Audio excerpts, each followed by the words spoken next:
দৰঙৰ নামখলাত বৃহৎ ৰাজহুৱা সভা।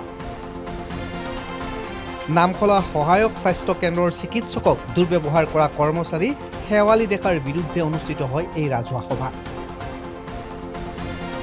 দৰঙৰ নামখলাত 1998 চনতে স্থাপন কৰা হৈছিল নামখলা সহায়ক স্বাস্থ্য কেন্দ্ৰটি। বৃহত্তৰ নামখলা অঞ্চলৰ ৰাইজে স্বাস্থ্য আৰু চিকিৎসা সেৱাৰ উদ্দেশ্যে স্থাপন হোৱা স্বাস্থ্য কেন্দ্ৰটি সম্প্ৰতি নাই এজনো স্থানীয় চিকিৎসক।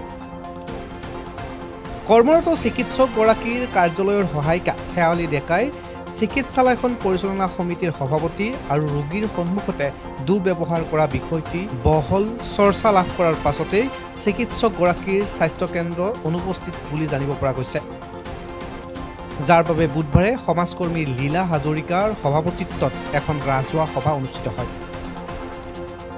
পাথৰিঘাট খণ্ড প্ৰাথমিক স্বাস্থ্য কেন্দ্ৰ মহকুমাৰ স্বাস্থ্য বিষয়া অৰ্চনা বৰুৱাই অংশগ্ৰহণ কৰা সভাত কেইবাটাও প্ৰস্তাৱ গ্ৰহণ কৰি বিভাগীয় কৰ্তৃপক্ষৰ উপৰিও অসমৰ মুখ্যমন্ত্ৰীলৈ প্ৰেৰণ কৰাৰ সিদ্ধান্ত গ্ৰহণ কৰে। দৰং জিলাৰ স্বাস্থ্য বিভাগে বিতৰ্কিত শেৱালি ডেকাৰ বিৰুদ্ধে কি ব্যৱস্থা গ্ৰহণ কৰিব সেয়াও হ'ব লক্ষণীয়। লৈ পেলাই যি সভা অনুষ্ঠিত হ'ল প্ৰস্তাৱ কেইবাটা লৈছে, এই ক্ষেত্ৰত কি ক'ব ছাত্ৰ সন্থা হিচাপে? হয়, আজি নামখলা সহায়ক স্বাস্থ্যকেন্দ্ৰত যি এটা দুৰ্ভাগ্যজনক ঘটনা ঘটি গ'ল, যি শেৱালি ডেকা নামৰ এগৰাকী LDA এগৰাকী ডক্টৰক যি অশালীন ব্যৱহাৰ কৰিলে, পানে মৰাৰ ভাবুকি পৰ্যন্ত দিলে। আৰু সেইদিন ধৰি আমি লাচি থানা আৰু নামখলা আঞ্চলিক ছাত্ৰ সন্থাই মিলি যৌথভাৱে আমি এই তেখেতৰ যি অপসাৰণ বা তেখেতৰ শাস্তিমূলক যি ব্যৱস্থা কৰাৰ কাৰণে আমি বিভিন্ন সময়ত লাগি আহিছোঁ, কিন্তু আজিলৈ কিন্তু সুফল পোৱা নাই।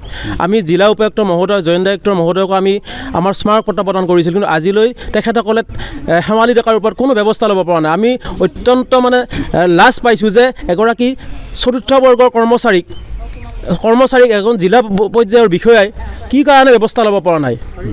আৰু আমি জানিব পাৰিছোঁ তেখেতে মুখ্যমন্ত্ৰীৰ হেনো কিবা প্ৰভাৱ আছে, মুখ্যমন্ত্ৰী তেখেত হেনো ঘনিষ্ঠ, আৰু সেই ঘনিষ্ঠতাৰ সুযোগ লৈ আজি এই মেডিকেলখনক ধ্বংসৰ গৰাহত ঠেলি দিছে নেকি বাৰু?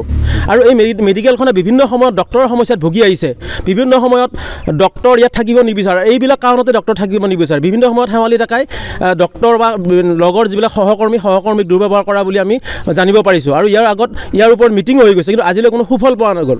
আৰু একমাত্ৰ এইটোৱে কথা যে তেখেত মুখ্যমন্ত্ৰীৰ হেনো কোনো ঘনিষ্ঠ।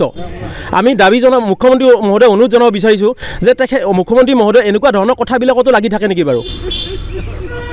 এনেকুৱা ধৰণৰ যদি কথাবিলাক লাগি থাকে, তেখেতৰ যি আমি প্ৰভাৱশালী মুখ্যমন্ত্ৰী বুলি কওঁ, অসমৰ এগৰাকী বিশিষ্ট মুখ্যমন্ত্ৰী বুলি কওঁ, তেখেতসকলে যে এইবিলাক বিষয়ত লাগি থাকে, তেতিয়াহ'লে তেখেতৰ কি মান গৰিমা নহ'বনে, বিনষ্ট নহ'বনে মুখ্যমন্ত্ৰী মহোদয়ৰ? সেইকাৰণে মুখ্যমন্ত্ৰী মহোদয়ক মই এই বিষয়টো হস্তক্ষেপ কৰিবৰ কাৰণে অনুৰোধ জনাইছোঁ, আৰু শেৱালি ডেকাৰ ওপৰত বিহিত ব্যৱস্থা গ্ৰহণ কৰিবৰ কাৰণে আমি আছু তৰফৰ পৰা আহ্বান জনাইছোঁ।